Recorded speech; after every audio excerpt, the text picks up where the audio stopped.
আভ্যন্তরীণ নিরাপত্তা, বর্ডারের নিরাপত্তা সুনিশ্চিত করার জন্য একে তাড়াতেই হবে। ৬,৮৮৮ শিল্প তাড়ালো কে? মমতা ছাড়া আবার কে? ৮,২০০ স্কুল বন্ধ করলো কে? মমতা ছাড়া আবার কে? রোহিঙ্গাদের নেত্রীকে? মমতা ছাড়া আবার কে? অনুপ্রবেশকারীদের নেত্রীকে? মমতা ছাড়া আবার কে? ২ কোটি বেকার করলো কে? মমতা ছাড়া আবার কে? ৭ লক্ষ যুবক ছেলেকে পরিযায়ী বানালো কে? মমতা ছাড়া আবার কে? ৮ লক্ষ কোটি টাকা ঋণের বোঝা চাপালো কে? মমতা ছাড়া আবার কে? বাংলা বাঙালি বলে রবীন্দ্রনাথ ঠাকুরের ছবি যারা পুড়ায় তারা আর যাই হোক বাঙালি হতে পারে না।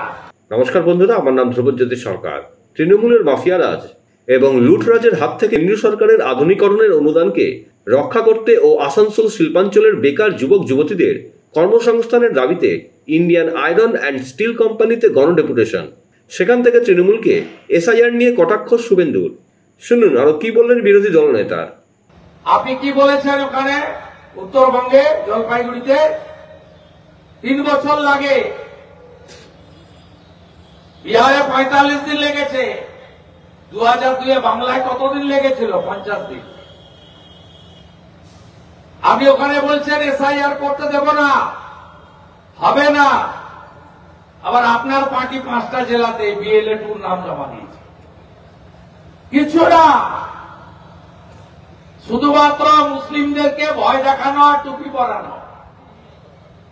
ওই 30, 32 না 35 হয়ে গেছে না, ওই ভোটটা দরকার। এর আগে সিএ যখন আসে এনআরসি বলেছিল, এখন এসআইআর কেও এনআরসি বলছে। এর টুপি কেউ পরবেন না, না হিন্দু না মুসলমান। ওরা ভারতীয় মুসলমানের চিন্তা নেই, বাংলাদেশি মুসলমান রোহিঙ্গা একটাও থাকবে না ভোটার লিস্টে। বাংলাদেশ থেকে হিন্দুরাই নাম থাকবে, কারণ তারা শরণার্থী, ধর্মীয় উৎপীড়নের কারণে এসেছেন। সব জমি জায়গা বাড়ি ঘর কিনে নিচ্ছে, আপনাদের কিছু হচ্ছে না। মানে আপনারা অর্থনৈতিকভাবে শেষ হয়ে যাচ্ছেন, আর ওরা ডেমোগ্রাফি বদলাচ্ছে। মমতা ব্যানার্জি বলে, যদি বলে এসআইআর করতে দেব না, আমি বিরোধী দলনেতাও বলছি নো এসআইআর নো ইলেকশন। ভালো করে কান খুলে শুনে রাখুন। 2002 50 দিন লেগেছিল, বিহারে 45 দিন লেগেছে, এখানেও 50 দিনের বেশি লাগবে না। ফেসবুকে দৌলতে অনেক মুসলিম মহিলা এখানে লাভ জিহাদে চলে এসেছেন। বাবার নাম বদলে মমতা খালা আপনাদেরকে আধার কার্ড এপিক কার্ড করে দিয়েছে।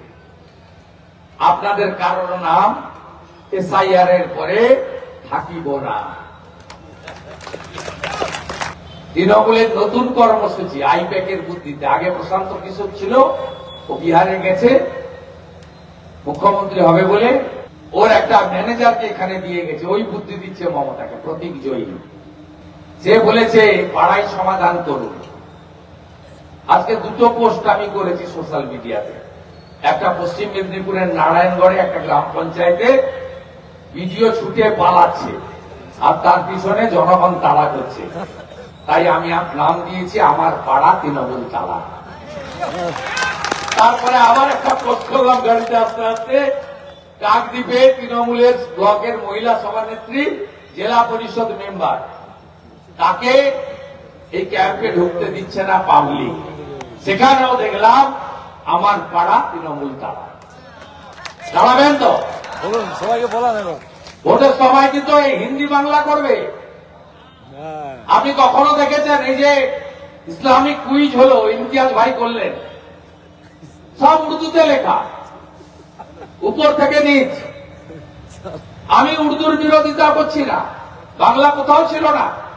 আপনি কখনো মমতা ব্যানার্জিকে বলতে দেখেছেন যে ওরা উর্দুতে কথা বলে বা বাংলায় কথা বলে? মুর্শিদাবাদের মুসলিম, বীরভূমের মুসলিম বাংলায় কথা বলে, আসানসোলের মুসলিম, পার্ক স্ট্রিটের মুসলিম, ইসলামপুর গোয়ালপুকুরের মুসলিম উর্দুতে কথা বলে।